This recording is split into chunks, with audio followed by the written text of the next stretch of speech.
नमस्कार दोस्तों, स्वागत है आप सभी का हमारे चैनल केबल एकेडमी पर। देखिए, ये प्रीलिम सॉल्व पेपर का डिस्कशन चल रहा था 2011 से लेकर के 2019 तक का। किस विषय का प्रीलिम सॉल्व पेपर, ये तो बताना ही भूल गया मैं। IAS, क्योंकि आप सबको दिख रहा है, भूला नहीं था मैं।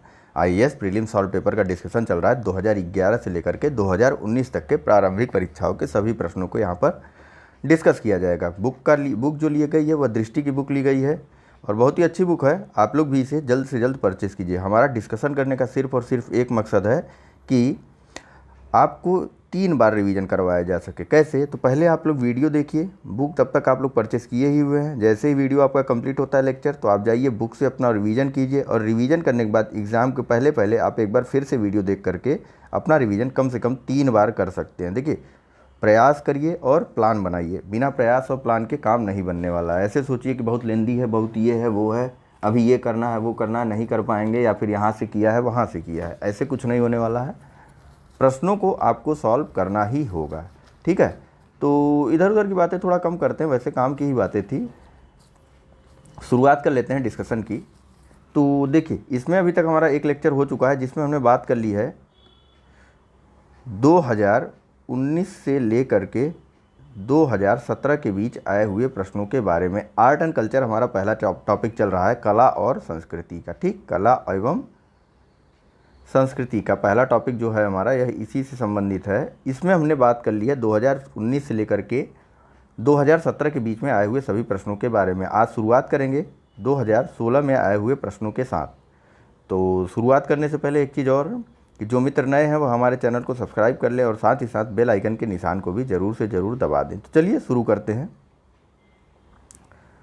बताइए, 2016 का पहला प्रश्न है कि मध्यकालीन भारत के सांस्कृतिक इतिहास के संदर्भ में निम्नलिखित कथनों पर विचार कीजिए। पहला कथन है कि तमिल क्षेत्र के सिद्ध या सित्तर जिन्हें बोलते थे, एकेश्वरवादी थे तथा मूर्ति पूजा की निंदा करते थे। और कथन 2 है कि कन्नड़ क्षेत्र के लिंगायत पुनर्जन्म के सिद्धांत पर प्रश्न चिन्ह लगाते थे तथा जाति अधिक्रम को अस्वीकार करते थे। पूछा जा रहा है कि उपयुक्त में से कौन सा कथन सही है। ऑप्शन है ए केवल 1, ऑप्शन बी केवल 2, ऑप्शन सी 1 और 2 दोनों, या फिर ऑप्शन डी न तो 1 न ही 2।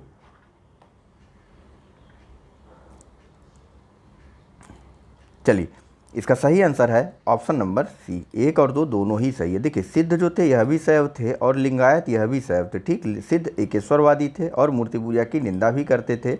अगस्त ऋषि को भी सिद्ध माना जाता था या एकेश्वरवादी माना जाता था, किसे? ऋषि अगस्त को, ठीक है। यह भी सिद्धर थे, इन्हें सिद्धर भी बोला जाता था, सिद्ध को सिद्धर भी बोला जाता था या सित्तर, ठीक है। बात करते हैं लिंगायत की। तो देखिए, ये भी कन्नड़ क्षेत्र से संबंध रखते थे और साथ ही साथ पुनर्जन्म व जाति क्रम को यह नहीं मानते थे, ठीक है। पुनर्जन्म और जाति क्रम, जाति का क्रम कि ब्राह्मण क्षत्रिय वैश्य शूद्र, इसे यह नहीं मानते थे। और साथ ही साथ कन्नड़ क्षेत्र के जो लिंगायत थे यह पुनर्जन्म को स्वीकार करते थे, ठीक है। आइए नेक्स्ट प्रश्न की तरफ चलते हैं। एक्सप्लेनेशन में वही चीज़ें हैं जो आपको बताई गई हैं। नेक्स्ट प्रश्न की बात करते हैं। तो यहाँ पूछा जा रहा है कि भारत के धार्मिक इतिहास के संदर्भ में निम्नलिखित कथनों पर विचार कीजिए। पहला कथन है कि बोधिसत्व बौद्ध मत के हीनयान संप्रदाय की केंद्रीय संकल्पना है। कथन 2 है कि बोधिसत्व अपने प्रबोध के मार्ग पर बढ़ता हुआ करुणामय है। और कथन 3 है कि बोधिसत्व समस्त सचेतन प्राणियों को उनके प्रबोध के मार्ग पर चलने में सहायता करने के लिए स्वयं की निर्वाण प्राप्ति विलंबित करता है। पूछ रहा है कि उपयुक्त में से कौन सा कथन सही है। ऑप्शन है केवल 1, ऑप्शन बी केवल 2 और 3, ऑप्शन सी केवल 2, या फिर ऑप्शन डी 1, 2 और 3।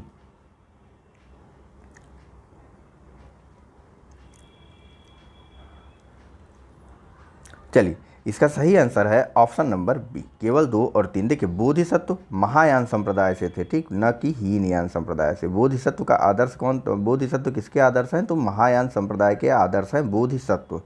दूसरी चीज़ कि बोधिसत्व जो है अब मतलब ज्ञान प्राप्त हो चुका है, लेकिन इन्होंने ये जब चाहे तब निर्वाण प्राप्त या स्वयं को बुद्ध बना सकते हैं, लेकिन इन्होंने क्या कर रखा है? अपने को आपको बुद्ध बनने को रोक रखा है। किस लिए? ताकि सामान्य मनुष्यों को प्रबोध के मार्ग पर या फिर मोक्ष के मार्ग पर आगे बढ़ा सके, ठीक। और यह अपने प्रबोध के मार्ग पर बढ़ता हुआ करुणामय है, ठीक है।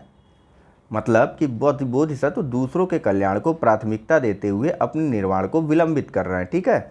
अब बात करते हीनयान की। ठीक, बोधिसत्व जो है यह किसका मुख्य है, बताइए। आदर्श बोधिसत्व महायान संप्रदाय का मुख्य आदर्श है। ठीक है, बात करते हैं हीनयान की, तो हीनयान में इसका आदर्श क्या है, तो इसका आदर्श है अहर्त। क्या है, अहर्त इसका आदर्श है। अर्थ क्या होता है, तात्पर्य क्या है अहर्त का, तो इनका मानना है कि जो व्यक्ति अपनी साधना से निर्वाण की प्राप्ति करते हैं उन्हें अहर्त कहते हैं, यानी स्वयं बोधिसत्व की बात की जाती है इसमें। ठीक है, किस प्रकार से, तो अपनी साधना की प्राप्ति से लोग बुद्ध बन सकते हैं, निर्वाण प्राप्त कर सकते हैं, और उन्हें ही अहर्त कहा जाता है। ठीक है, चलिए आगे चर्चा करते हैं अगले प्रश्न के बारे में।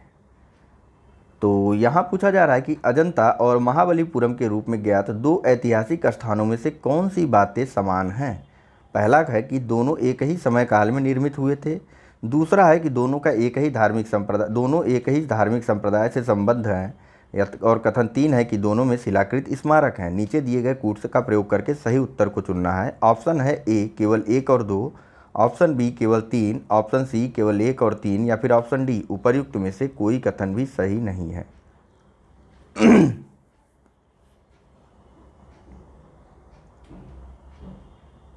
चलिए, इसका सही आंसर है ऑप्शन नंबर बी, केवल 3, दोनों शिलाकृत स्मारक है। बाकी देखिए, अजंता जो है यह बुद्ध से संबंध रखती है, ठीक, बौद्ध धर्म से संबंधित है, लेकिन महाबलीपुरम जो है यह हिंदू धर्म से संबंधित है, यहाँ हिंदू धर्म अधिक मात्रा में मिलते हैं। ठीक है, बात करते हैं दोनों के समय काल के बारे में। तो अजंता का निर्माण कब हुआ था, 2nd शताब्दी या 2री शताब्दी ईसा पूर्व में अजंता का निर्माण होता है। ठीक, 2री शताब्दी, बोलते बोलते लिखने में थोड़ा सा प्रॉब्लम होती है कि नहीं, ईसा पूर्व में अजंता का निर्माण होता है। तो वहीं महाबलीपुरम की जब बात की जाती है तो इसका निर्माण होता है 7वीं सदी के आसपास। ठीक, 7वीं सदी के आसपास महाबलीपुरम का निर्माण होता है। दोनों में समानता बस एक ही है कि अजंता में भी शिलाकृत स्मारक है और महाबलीपुरम भी शिलाकृत स्मारकों का क्षेत्र है, या फिर महाबलीपुरम में भी शिलाकृत स्मारक मिलते हैं। ठीक है, आइए नेक्स्ट प्रश्न के बारे में बात करते हैं। अब हमारा आ गया 2015 के प्रश्नों के बारे में। ठीक, 2016 के प्रश्न समाप्त होते हैं। 2015 का पहला प्रश्न है कि हाल ही में निम्नलिखित में से किस एक भाषा को शास्त्रीय या क्लासिकल लैंग्वेज का दर्जा दिया गया। हाल ही का मतलब उस समय का, यह करंट का प्रश्न था। ऑप्शन है ए उड़िया, बी कोंकणी, सी भोजपुरी, या डी असमिया। चैनल को सब्सक्राइब और अन्य मित्रों के साथ शेयर करते चलिए, थोड़ा थोड़ा हमें भी मोटिवेट करते चलिए। और एक चीज़ आपको बताऊं, घटना चक्र वाली सीरीज में भी यह सारे प्रश्न डिस्कस किए गए हैं। आप वहां से अपना रिवीजन करते रहिए, यहाँ से रिवीजन करते रहिए। इसके अलावा यूपी पीसीएस का जो टेस्ट सीरीज चल रहा है, साथ ही साथ आईएएस के पेपर की टेस्ट सीरीज भी जल्द ही आ जाएगी। ज्योग्राफी होगा, अभी तक 2 पेपर डिस्कस हो चुके हैं यूपीएससी के, वो दोनों ही पॉलिटिक्स संबंधित थे। ठीक है, तो देखिए इसका सही आंसर है ऑप्शन नंबर ए। ठीक, उड़िया को जो है 2015 में, या नहीं 2014 में शामिल किया गया था, 15 में नहीं। देखिए यहाँ क्रम दिया हुआ है, भारत सरकार ने अब तक 6 भाषाओं को शास्त्रीय भाषा का दर्जा दिया हुआ है। ठीक है, कौन कौन सी वे 6 भाषाएं हैं और उनका समय क्या है, तो देखिए सबसे पहले क्लासिकल लैंग्वेज की श्रेणी में शामिल किया गया था तमिल को 2004 में, उसके बाद संस्कृत को 2005 में, फिर तेलुगु को तेलुगु और कन्नड़ दोनों को एक साथ 2008 में शामिल किया गया शास्त्रीय भाषा में। ठीक, और उसके बाद मलयालम को 2013 में, और सबसे अंत में उड़िया या उड़ीसा भाषा को 2014 में शामिल कर लिया गया क्लासिकल लैंग्वेज की श्रेणी में। ठीक है, याद रहेगा ना। आइए देखिए, कुछ मानदंड भारत सरकार द्वारा निर्धारित किए जाते हैं किसी भी भाषा को शास्त्रीय भाषा का दर्जा देने के लिए। उन मानदंडों को भी देख लीजिए। तो देखिए, उस भाषा का आरंभिक इतिहास, उस भाषा मतलब जिसको शास्त्रीय भाषा का दर्जा देना हो, उस भाषा का आरंभिक इतिहास, आरंभिक लिखित सामग्री, ठीक, लिखित सामग्री या अभिलिखित इतिहास बहुत प्राचीन होना चाहिए, लगभग 1500 से 2000 वर्ष से अधिक पुराना। ठीक, साथ ही साथ इसको बोलने वाली जो पीढ़ियां हैं उस भाषा को साहित्यिक और लिखित उस भाषा की साहित्यिक और लिखित सामग्री को मूल्यवान विरासत समझती हूँ। ठीक है, इसी प्रकार से उस भाषा की साहित्यिक परंपरा मौलिक हो, ऐसा नहीं कहीं से कॉपी पेस्ट किया गया। उस भाषा की साहित्यिक परंपरा को मौलिक होना चाहिए और तथा किसी अन्य बोली या समुदाय से ग्रहण की हुई ना हो। ठीक, यही बात दोबारा रिपीट की जा रही है। नेक्स्ट और लास्ट की शास्त्रीय भाषा और साहित्य आधुनिकता से अलग होने के कारण शास्त्रीय भाषा और इससे निकलने वाली दूसरी भाषाओं के बीच अंतर भी हो सकता है। ऐसा मतलब कंडीशनल है, इतना कुछ खास है नहीं। एक ये है कि थोड़ा सा छूट दी गई है कि भैया ऐसा नहीं कि आप अभी भी एकदम शास्त्रीय लैंग्वेज बोल रहे हैं। कुछ जो है आधुनिकता में को इसमें मान्यता देते हुए बताया गया है कि आधुनिकता के आधार पर कुछ परिवर्तन भी हो सकते हैं जो उससे निकलने वाली दूसरी भाषाएं होती हैं। ठीक है, आइए नेक्स्ट प्रश्न के बारे में बात करते हैं। यहाँ पूछा जा रहा है तीर्थ स्थान और उनकी अवस्थिति के बारे में पूछा जा रहा है। ठीक है, मैच कराना है आपको, बताना है कौन सा सही सुमेलित है। तो इस प्रकार के प्रश्नों को आप वीडियो को पॉज करके स्वयं पढ़ते हैं।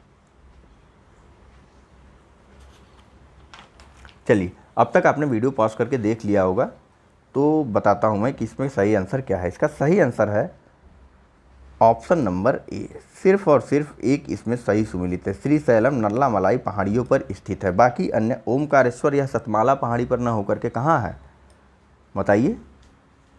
ओमकारेश्वर मंदिर जो है यह मध्य प्रदेश में है। कहाँ पर? मध्य प्रदेश में। जबकि सतमाला पहाड़ियाँ कहाँ पर हैं? सतमाला पहाड़ियाँ आपकी महाराष्ट्र में हैं। ठीक, गलत हो जाता है। पुष्कर कहाँ पर है? पुष्कर का मंदिर है राजस्थान में। और महादेव पहाड़ियाँ कहाँ पर हैं? महादेव पहाड़ियाँ आपकी हैं मध्य प्रदेश में। कहाँ से दोनों मैच करेगा, है कि नहीं? देखिए कितना दूर दूर का पूछता है यूपीएससी में, है कि नहीं? बस थोड़ी थोड़ी जानकारी आप रखिए अपने पास, बाकी काम अपने आप हो जाएगा। आइए इन सब के बारे में थोड़ी थोड़ी बातें जानते हैं। देखिए श्रीशैलम जो है यह 51 शक्तिपीठों में एक है। ठीक, श्रीशैलम 51 शक्तिपीठों में, और बताइए यहाँ पर एक प्रसिद्ध ज्योतिर्लिंग भी है। ज्योतिर्लिंग कितने हैं? 12। ठीक, श्रीशैलम 51 शक्तिपीठों में एक है। 51 शक्तिपीठों का मतलब शक्तिपीठ वहीं वहीं स्थापित किए गए हैं जहाँ जहाँ सती के शरीर के टुकड़े या फिर उनके आभूषण गिरे थे, उन जगहों पर शक्तिपीठ की स्थापना हुई है। ठीक है, यह जगह है 51। उन 51 में से एक स्थल है श्रीशैलम भी। ठीक, यह नल्लामलाई आंध्र प्रदेश के नल्लामलाई पहाड़ियों में स्थित है। ठीक है, जिला जानने की ज़रूरत तो है नहीं मेरे ख्याल से आप लोगों को। बात करते हैं ओमकारेश्वर की। ओमकारेश्वर मंदिर देखिए भगवान के 12 ज्योतिर्लिंगों में एक है। भगवान शिव के 12 ज्योतिर्लिंगों में से एक है। ठीक है, और यहाँ पर ओमकारेश्वर और अमरेश्वर नाम के 2 मंदिर है। ओमकारेश्वर और अमरेश्वर।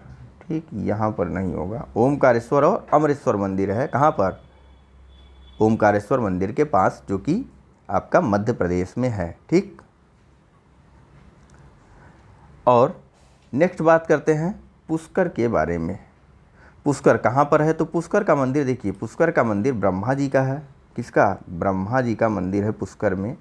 यहाँ पर एक बहुत बड़ा मेला भी लगता है जिसे पुष्कर का मेला कहा जाता है। इस मेले में एक प्रसिद्ध चीज़ और होती है कि ऊँटों का व्यापार भी होता है। किसका? ऊँटों का व्यापार। और यह सब है कहाँ पे? तो पुष्कर राजस्थान में है।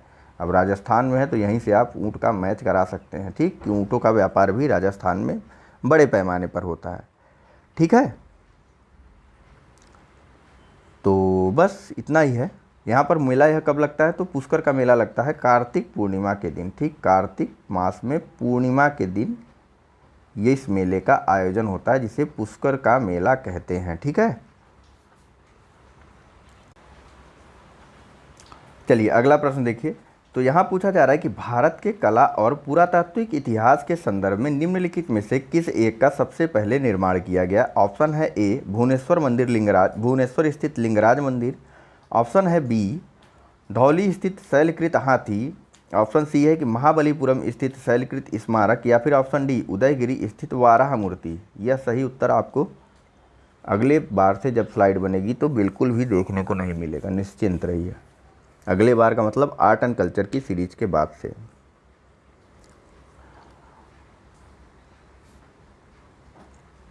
चलिए, इसका सही आंसर है ऑप्शन नंबर बी। धौली स्थित शैलकृत हाथी जो है यह सबसे प्राचीन है। ठीक, इतना मत परेशान होइए, इन सब के कालक्रमों में बहुत ज़्यादा अंतर है।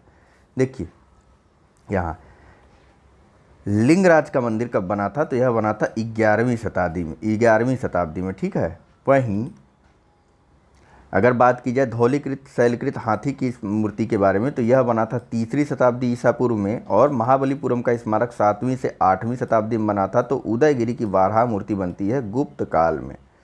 ठीक है, सभी के कालों में ज़मीन आसमान का अंतर है, 100 साल से ज़्यादा का अंतर पड़ जाता है। ठीक, देखिए अब बात कर लेते हैं सभी स्मारकों के बारे में, थोड़ा थोड़ा जानकारी भी ले लेते हैं। सबसे पहले बात करते हैं धौली स्थित हाथी के स्मारक के बारे में, चलिए यहीं से बात कर लेते हैं। देखिए धौली में जो हाथी का स्मारक है यह सम्राट अशोक के समय बनवाया गया था, जिसका निर्माण काल लगभग 260 ईसा पूर्व का है। ठीक, और इस हाथी की मूर्ति ज़्यादा ऊंची नहीं, सिर्फ और सिर्फ 4 फीट की है, लेकिन जब आप नीचे से खड़े होकर के देखेंगे तो यह किसी स्मारक के स्वरूप में प्रतीत होता है। ठीक, बाकी नेक्स्ट है लिंगराज मंदिर। तो यह कहाँ पर है? यह उड़ीसा की राजधानी भुवनेश्वर में स्थित है और भगवान त्रिभुवनेश्वर को समर्पित यह मंदिर है। ठीक, निर्माण काल इसका 11वीं शताब्दी में है।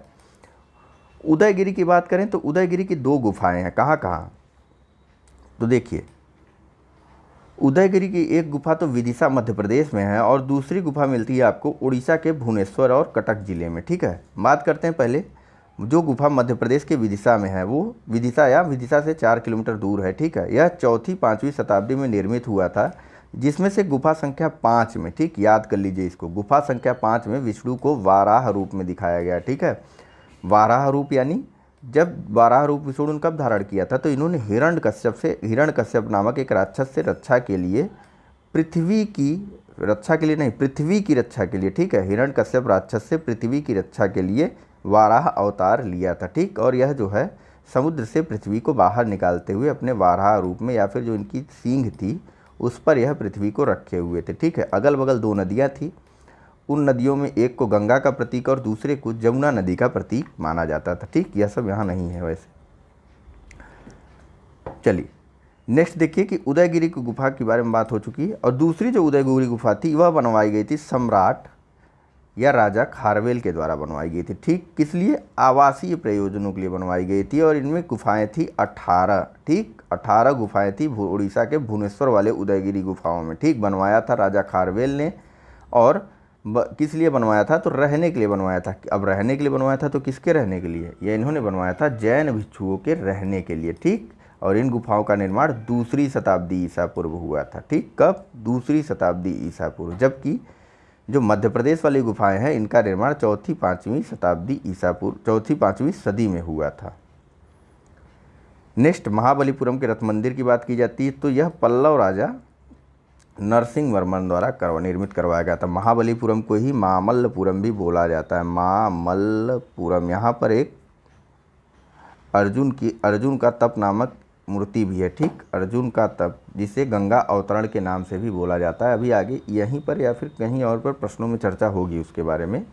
ठीक है, चलिए बात कर लेते हैं 2015 के प्रश्न संख्या 4 के बारे में। तो यहाँ पूछा जा रहा है कि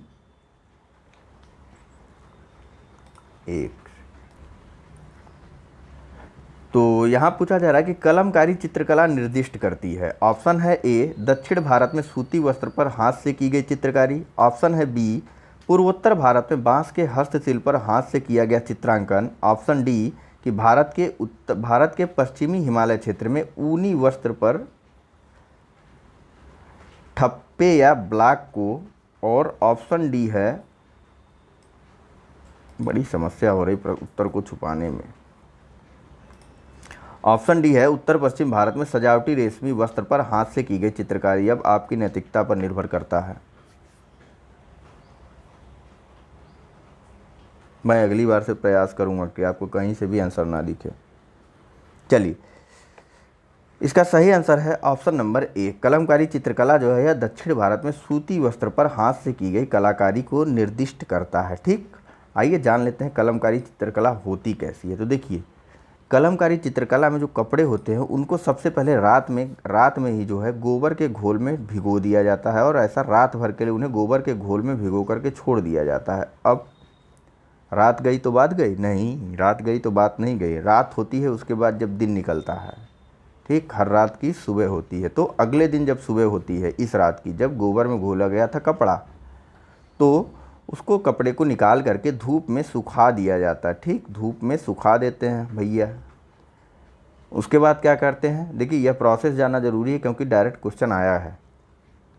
फिर धूप में सुखा करके दूध और माड़ के घोल में इसको डुबो दिया जाता है। फिर से किसके? दूध और माड़ के घोल में, दूध प्लस माड़ के घोल में। डुबो दिया जाता है फिर से। अब जब दोबारा यह सूख जाता है, दूध और माड़ के घोल में डुबा करके निकालने के बाद जब यह सूख जाता है तो इसको लकड़ी के तख्ते से जो है या दस्ते से अच्छी तरीके से धुना जाता है या कूटा जाता है, जिसे बोलते हैं आप लोग। जैसे मैं कहता हूँ धुन कर पढ़िए, कूट कर पढ़िए किताब को। अब ऐसा नहीं डंडे से कूट कर पढ़िए, उसको दिमाग से कूट करके पढ़िए, ठीक है।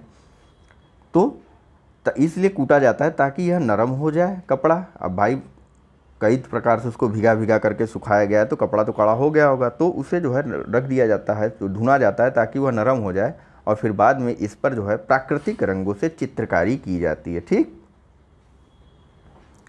और कहाँ पर होती है तो दक्षिण भारत के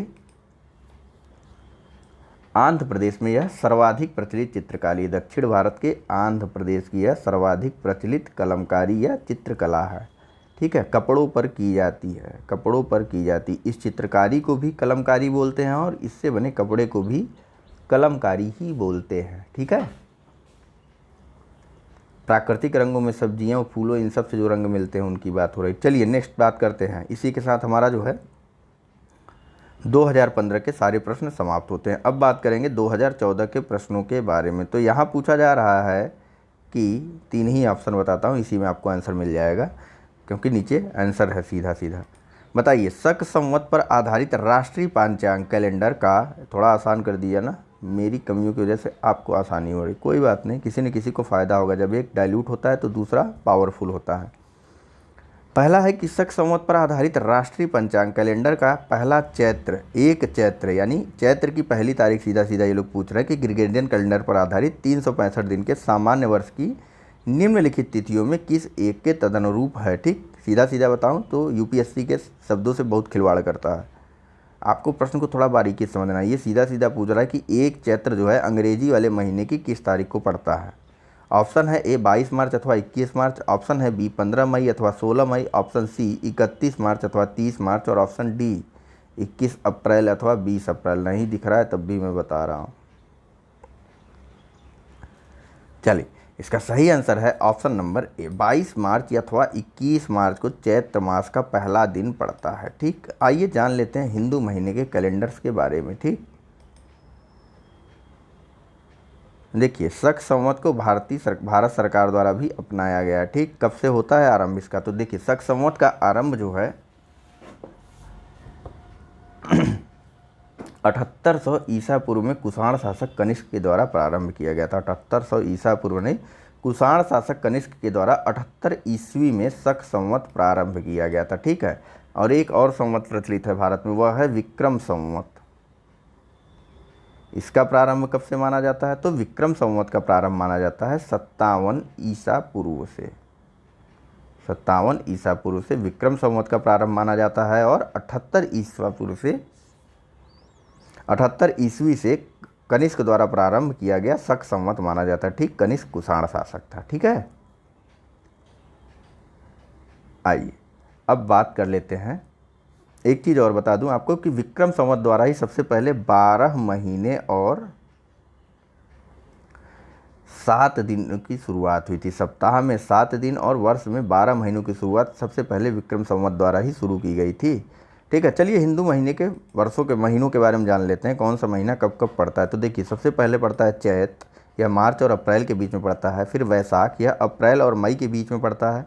उसके बाद ज्येष्ठ, यह मई और जून के महीने में पड़ता है। फिर आता है आषाढ़, यह जून और जुलाई के महीने में पड़ता है। उसके बाद श्रावण, यह जुलाई और अगस्त के महीने में पड़ता है। फिर भाद्रपद या भादव पड़ता है, ठीक। भाद्रपद या इसे भादव बोला जाता है, कहीं कहीं भागपद भी मिलता है इसका नाम, ठीक। भादो, भागपद आदि नाम मिलते हैं भाद्रपद के, ठीक। अगस्त और सितंबर के महीने में पड़ता है। उसके बाद अश्विनी आता है सितंबर और अक्टूबर के महीने में। फिर कार्तिक का महीना आता है, अक्टूबर और नवंबर के महीने के आसपास पड़ता है, ठीक। उसके बाद मार्गशीर्ष का महीना आता है, जिसे अग्रहायण भी बोला जाता है, यह नवंबर और दिसंबर के महीने में पड़ता है। उसके बाद पौष का महीना आता है, यह दिसंबर और जनवरी के महीने में पड़ता है। फिर माघ का महीना आता है, यह जनवरी और फरवरी के महीने में पड़ता है। फिर फाल्गुन का महीना आता है, यह फरवरी और मार्च में पड़ता है। देखिए, चैत, वैशाख, ज्येष्ठ, आषाढ़, सावन, भादव, आश्विन या कुंवार भी बोलते हैं, सावन, भादव, कुंवार, कार्तिक, ठीक। कुंवार। अश्विनी या कुंवार, कार्तिक, माघ, पौष, माघ, फाल्गुन। माघ को आप याद कर सकते हैं जो प्रयाग में माघ का मेला लगता है। फाल्गुन को आप होली की तरह याद कर सकते हैं। ठीक, सावन को आप सावन के नाम से ही याद करेंगे। और यह वही कार्तिक मेला है जब राजस्थान में पुष्कर का मेला आयोजित किया जाता है, इसकी पूर्णिमा वाली तिथि को। ठीक है, और इस मेले में ऊँटों का बड़े पैमाने पर व्यापार होता है। ठीक है, और यह किन पहाड़ियों पर है पुष्कर का मंदिर? यह है अरावली पहाड़ियों पर है ना, राजस्थान में अरावली श्रृंखला, वहाँ की अरावली पहाड़ियों पर है यह। ठीक है, आइए चलिए बात कर लेते हैं नेक्स्ट प्रश्न के बारे में। तो यहाँ पूछा जा रहा है कि फतेहपुर सीकरी का इबादत खाना क्या था? ऑप्शन है ए राज परिवार के इस्तेमाल के लिए मस्जिद, ऑप्शन है बी अकबर का निजी प्रार्थना कक्ष, ऑप्शन सी वह भवन जिसमें विभिन्न धर्मों के विद्वानों के साथ अकबर चर्चा करता था, या फिर ऑप्शन डी वह कमरा जिसमें विभिन्न धर्म वाले कुलीन जन धार्मिक बातों के विचारार्थ जमा होते थे।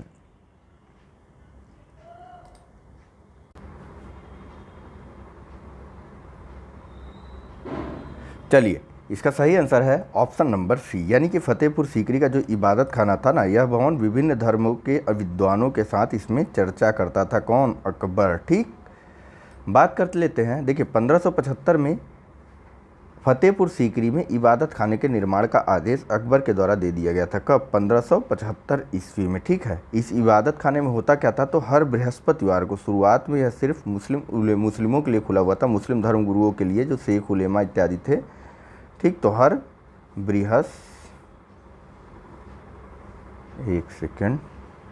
बृहस्पतिवार को यह खोला जाता था। ठीक, किसके लिए? यहाँ अकबर आता था और चर्चा की जाती थी धर्म के ऊपर। लेकिन बाद में जो है इसे सभी धर्मों के लिए खोल दिया गया। सभी धर्मों यानी हिंदू, ईसाई और कितने धर्म थे? हिंदू, ईसाई, पारसी, जैन आदि सभी के लिए खोल दिया गया।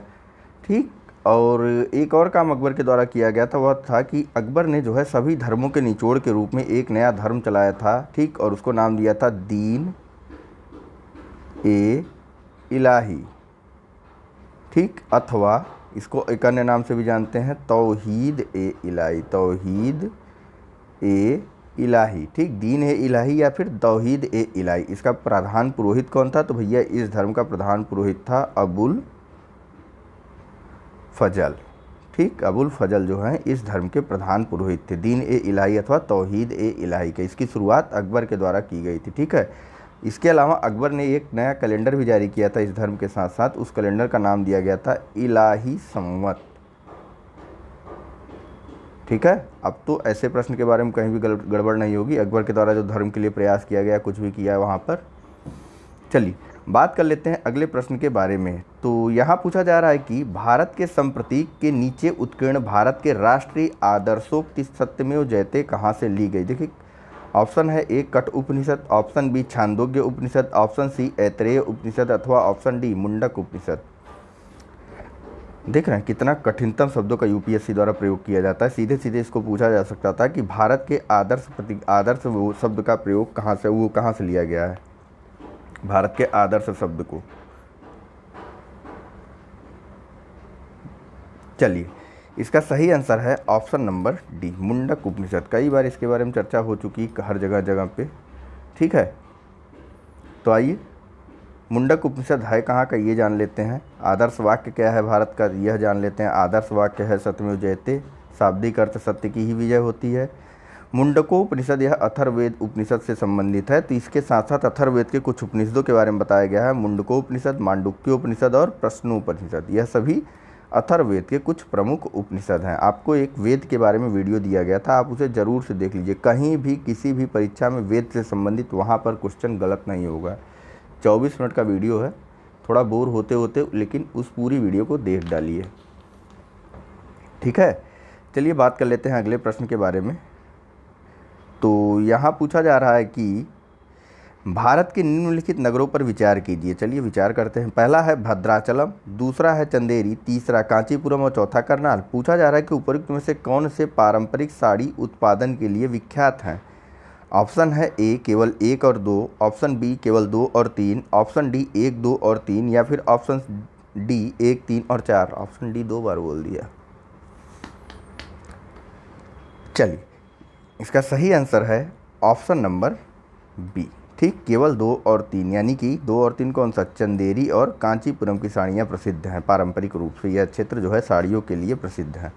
आइए भारत के कुछ अन्य क्षेत्रों के बारे में भी यहाँ एक्सप्लेनेशन से जान लेते हैं, कौन कौन से क्षेत्र साड़ियों के लिए ज़्यादा प्रसिद्ध हैं। तो देखिए, कुछ प्रमुख साड़ियाँ जैसे कांजीवरम साड़ी, बनारसी साड़ी, पटोला साड़ी और हकोबा साड़ी यह मुख्य हैं। बात करते हैं देखिए चंदेरी साड़ी की। तो चंदेरी साड़ी यह मध्य प्रदेश की चंदेरी, माहेश्वरी, मध्य प्रदेश की 2 साड़ियाँ, चंदेरी और माहेश्वरी। याद करते चलिए, मध्य प्रदेश की 2 साड़ियाँ, चंदेरी और माहेश्वरी। असम की मूंगा रेशम साड़ी, उड़ीसा की बोमकई। स्थानों का नाम और जगह का नाम मैच कराने के लिए भी आ सकता है। फिर से बता रहा हूँ, मध्य प्रदेश की चंदेरी और माहेश्वरी साड़ी, असम की मूंगा रेशम, उड़ीसा की बोमकई साड़ी, राजस्थान की बंधेज साड़ी, गुजरात की गठोडा और पटोला। यह दोनों कहाँ के हैं? गुजरात की गठोडा और पटोला। बिहार की तसर साड़ी, बिहार की कौन सी है साड़ी? तसर साड़ी। छत्तीसगढ़ की कोसी साड़ी और महाराष्ट्र की पैठानी साड़ी। ठीक, तमिलनाडु की कांजीवरम, उत्तर प्रदेश की तांची, जामदानी, जामवर और बनारसी साड़ियाँ। उत्तर प्रदेश की कितनी कितनी? तांची, जामदानी, जामवर और बनारसी साड़ियाँ, यह सभी उत्तर प्रदेश की। इसके अलावा पश्चिम बंगाल की बालूचूरी साड़ी प्रमुख है। ठीक, फिर से बता दूं तो देखिए, मध्य प्रदेश की चंदेरी और माहेश्वरी, असम की मूंगा रेशम, उड़ीसा की बोमकई, राजस्थान की बंधेज, गुजरात की गठोडा और पटोला, बिहार की तसर, छत्तीसगढ़ की कोसी रेशम साड़ी, महाराष्ट्र की पैठानी, तमिलनाडु की कांजीवरम, उत्तर प्रदेश की तांची, जामदानी, जामवर, बनारसी साड़ियाँ और पश्चिम बंगाल की बलचूरी साड़ी प्रमुख है। ठीक है, भद्राचलम कहाँ है? भद्राचलम तेलंगाना में स्थित है और यह श्री राम सीता स्वामी मंदिर के लिए प्रसिद्ध है, भद्राचलम।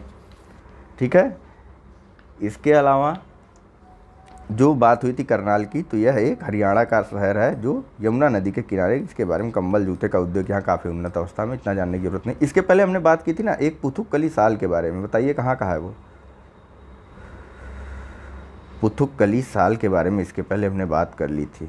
यह देखिए, यह तमिलनाडु का है। ठीक, जहाँ की कौन सी साड़ी है? तमिलनाडु की। देखिए, तमिलनाडु की जो कांजीवरम साड़ियाँ हैं वहीं एक पुथुक्कली साल भी बनता है तमिलनाडु में। ठीक, इसके अलावा बिहार की बात की थी तो वहाँ से एक साड़ी मिली, एक कढ़ाई मिली थी हमको, सुजनी कढ़ाई। और आंध्र प्रदेश में एक मिला था हमको, कौन सा? उप्पाडा जामदानी, उप्पाडा जामदानी साल या जामदानी साड़ी, उप्पाडा जामदानी साड़ी, यह आंध्र प्रदेश की है। ठीक है, आइए बात कर लेते हैं अगले प्रश्न के बारे में।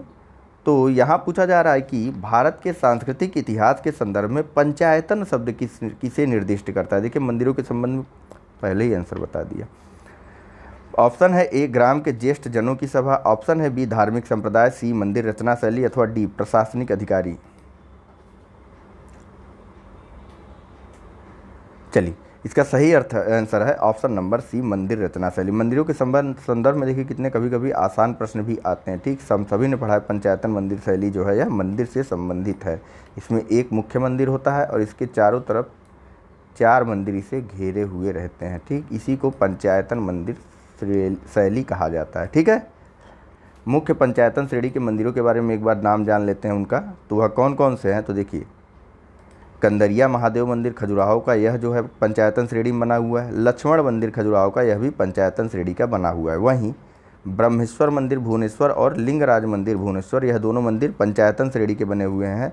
तो उत्तर प्रदेश का एक मंदिर है दशावतार मंदिर देवगढ़ का, यह भी पंचायतन श्रेणी का ही बना हुआ है। नेक्स्ट और लास्ट है गुंडेश्वर मंदिर। ठीक, यह भी पंचायतन श्रेणी का बना हुआ है, यह महाराष्ट्र राज्य में है। फिर से बता दूं तो देखिए, कंदरिया महादेव और लक्ष्मण मंदिर दोनों खजुराहो में हैं और दोनों ही पंचायतन श्रेणी के बने हुए हैं। वहीं ब्रह्मेश्वर मंदिर और लिंगराज मंदिर दोनों ही उड़ीसा के भुवनेश्वर में है और यह भी पंचायतन श्रेणी के बने हुए हैं। तो दशावतार मंदिर उत्तर प्रदेश के देवगढ़ में स्थित, यह भी पंचायतन श्रेणी का बना हुआ है। और गुंडेश्वर मंदिर महाराष्ट्र, यह भी पंचायतन श्रेणी का बना हुआ मंदिर है। आइए बात कर लेते हैं अगले प्रश्न के बारे में।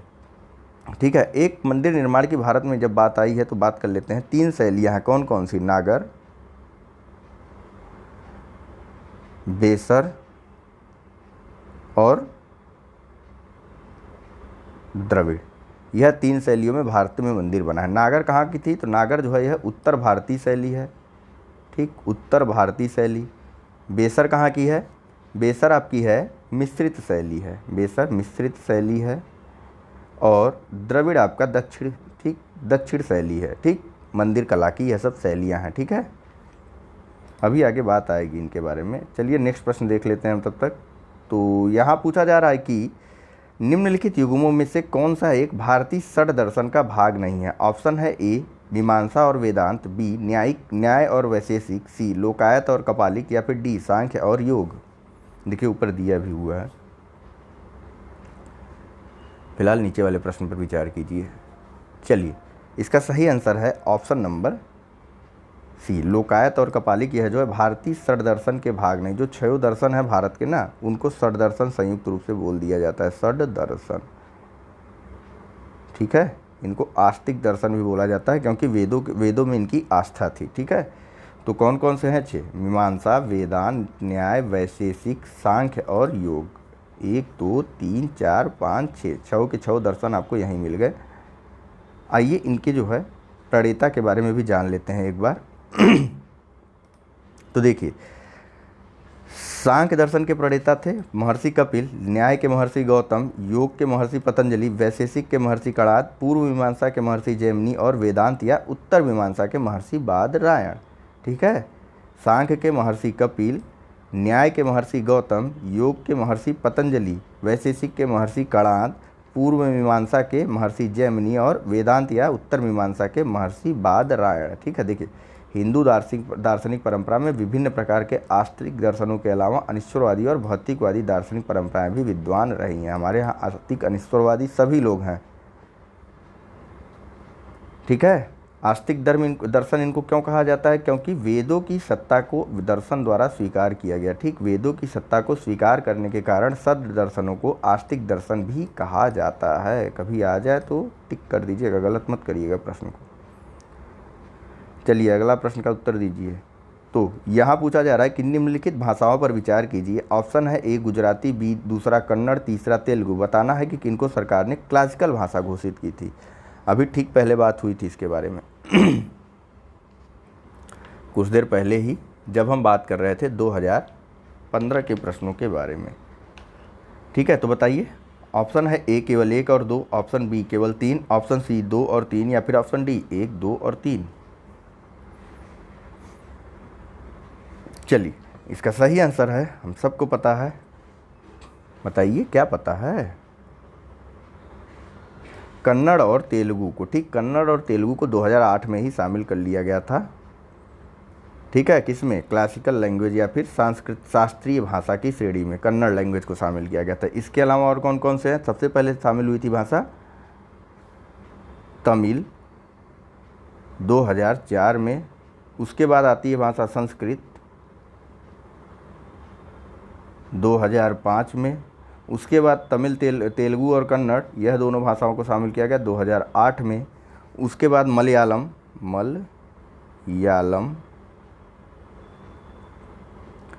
2013 में, और सबसे अंत में शामिल हुई भाषा थी ओडिया या ओडिसी जिसे बोलते हैं, ओडिया, ठीक। यह कब शामिल हुआ था? तो यह शामिल हुआ था भैया 2015 से, ठीक है। कुछ कंडीशन है, क्या क्या? तो देखिए यहाँ नीचे लिखा हुआ कंडीशन, वैसे बात हो चुकी है, फिर से बात कर लेते हैं ताकि रिवीजन हो जाए हमारा। देखिए ग्रंथ का यह, देखिए जो जिस भी भाषा को शास्त्रीय भाषा में शामिल करना हो उसके ग्रंथों या इतिहास का कम से कम 1500 से 200 वर्ष पूर्व अधिक पुराना इतिहास होना चाहिए, ठीक।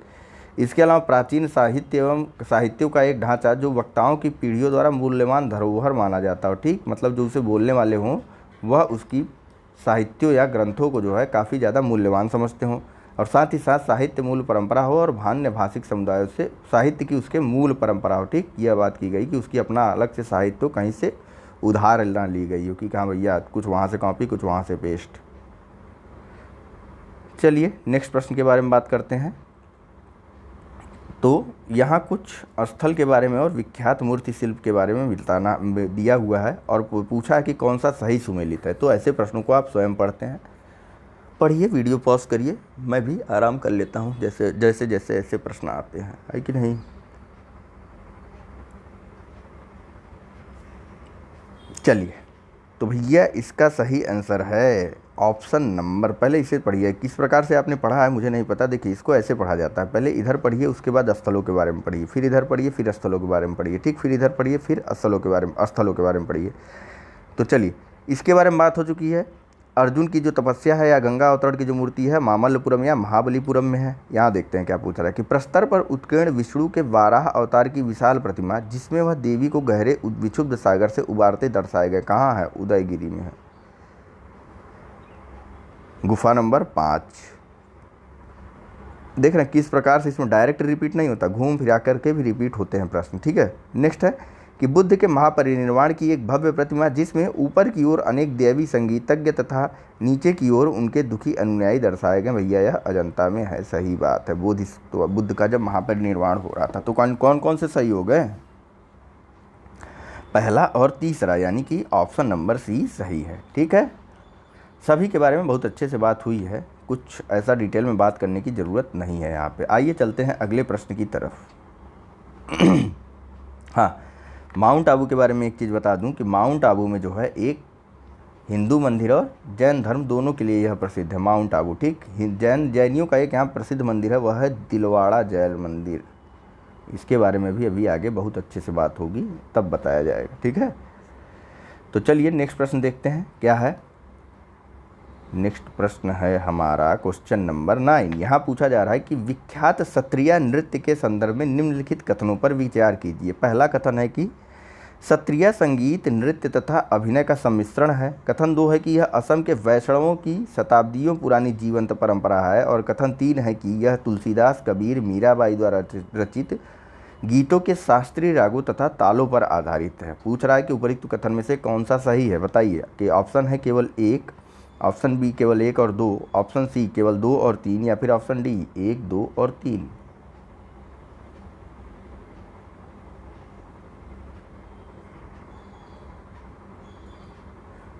चलिए इसका सही आंसर है ऑप्शन नंबर बी, केवल 1 और 2। यहाँ तुलसीदास कहाँ पहुँच गए भैया? सत्रिया कहाँ का नृत्य है? असम का, ठीक। तो तुलसीदास कहाँ वहाँ पहुँच गए? वहाँ के आचार्य थे कौन, बताइए? शंकर देव, ठीक, शंकर देव। मणिपुरी नृत्य की जब हम बात कर रहे थे मणिपुर के बारे में, तो वहाँ पर बात हुई थी शंकर देव के बारे में, ठीक। मणिपुर के जब वैष्णव संप्रदायों की बात की गई थी।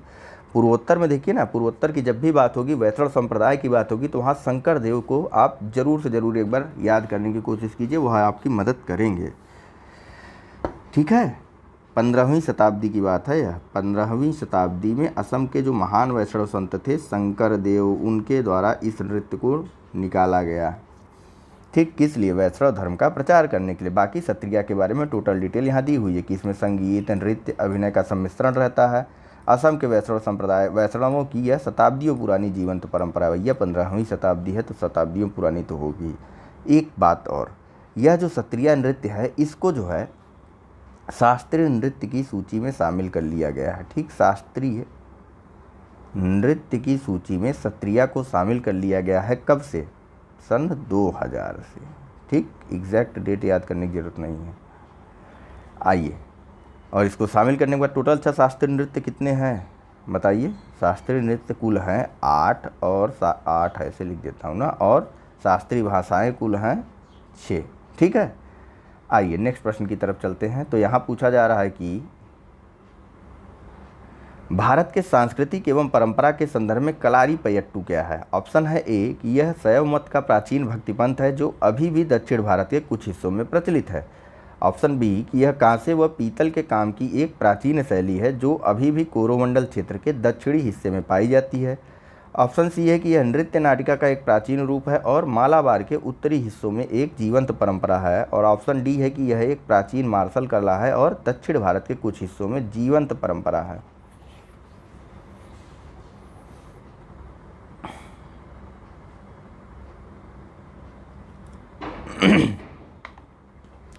चलिए इसी के साथ आज के इस लेक्चर को ख़त्म कर दिया जाएगा, ठीक है। बाकी बात की जाएगी अगले लेक्चर में। देखिए इसका सही आंसर है ऑप्शन नंबर डी, ठीक। यह एक प्राचीन मार्शल कला है तथा दक्षिण भारत के कुछ हिस्सों में अभी भी यह एक जीवंत परंपरा के रूप में मनाई जाती है, ठीक। यानी कि कलारीपयट्टू एक मार्शल आर्ट की कला है। सबसे पहले कलारी शब्द का उल्लेख संगम साहित्य में हुआ था। संगम साहित्य में सबसे पहले कलारी शब्द का उपयोग हुआ था, ठीक है। और इसकी शुरुआत जो है 13वीं शताब्दी या 13वीं सदी के आसपास जो है केरल में हुई थी। वर्तमान समय में यह केरल और तमिलनाडु के कुछ हिस्सों में प्रचलित है, लेकिन मूल रूप से वर्तमान समय में कहाँ, वर्तमान समय में केरल और तमिलनाडु के कुछ क्षेत्रों में प्रचलित है, ठीक। लेकिन मूल रूप से यह केरल प्लस कहाँ, केरल और कर्नाटक के तुलुनाड डिस्ट्रिक्ट में, कर्नाटक के तुलुनाड डिस्ट्रिक्ट में प्रचलित हुआ करती थी, ठीक है। वैसे कलारी शब्द के अर्थ की अगर बात की जाए तो इसका अर्थ जो है दोनों ही रूपों में होता है। किस रूप में? कलारी का अर्थ अखाड़ा भी होता है जहाँ युद्ध लड़ा जाता है, और कलारी का एक दूसरा अर्थ होता है युद्ध, ठीक। युद्ध या युद्ध का अखाड़ा, दोनों ही रूपों में कलारी शब्द का प्रयोग संगम साहित्यों में किया गया है, ठीक है। तो चलिए फिलहाल एक चीज़ और बच जाती है कि हाँ देखिए, कलारी में ना कुछ उत्तर भारतीय क्षेत्रों में जहाँ पे कलारी पेट्टू को परफॉर्म किया जाता है तो वहाँ पर हथियारों का भी प्रयोग किया जाता है, लेकिन ऐसा सामान्यतया सिर्फ और सिर्फ उत्तर भारतीय क्षेत्रों के बारे में होता है, ठीक है। तो चलिए फिलहाल आज के इस लेक्चर का यहीं अंत करते हैं। Thank you very much for discussion.